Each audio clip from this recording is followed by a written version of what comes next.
C'est arrivé à mi-parcours. Sur les hauteurs du massif des Rhodopes, à la frontière gréco-bulgare, une route sinueuse gravissait la gorge, et au sommet, à l'endroit où elle s'achevait, était perché un ultime village fantôme, avec ses fenêtres dépouillées de leurs vitres et sa fontaine en pierre tarie. Plus personne n'habitait là. Au-delà de la route et du village, des forêts de chênes en guise de no man's land. Nous pensons quitter ce monde sans jamais nous frotter au surnaturel, sauf dans les films, mais ce jour-là, dans ce patelin, je vécus quelque chose qui emplit mon cœur d'effroi.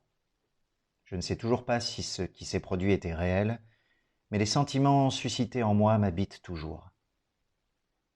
Je m'étais rendu dans ce recoin montagneux oublieux, en quête de quelque chose, puis je m'étais embringué dans cette galère. Peut-être cette galère était-elle précisément ce que je cherchais après tout.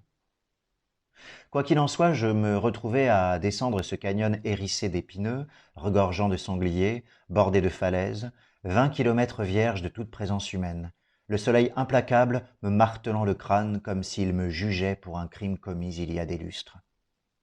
Parmi les sommets, l'un d'eux était justement baptisé le Jugement, et depuis ces hauteurs, ils furent nombreux à périr jetés dans le gouffre temporel qui les sépare des premiers sacrifices humains perpétrés par les Thraces et les dernières années de la guerre froide.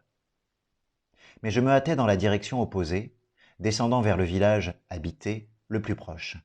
Et il était loin, comme tout ce qui avait du sens pour moi d'ailleurs. La sensation qu'il n'y avait là rien de personnel, que cette terreur n'était pas simplement mienne, s'avéra rétrospectivement fondée. Je percevais les vibrations liées à des événements que recelait la montagne. Ces vibrations n'étaient pas naturelles, mais induites par la frontière, les ondes émanant d'une forêt où se trouvaient gravées les initiales de ceux qui avaient été jeunes et désespérés au XXe siècle. J'étais venu recueillir leurs histoires. Mais serais-je à la hauteur de la tâche ?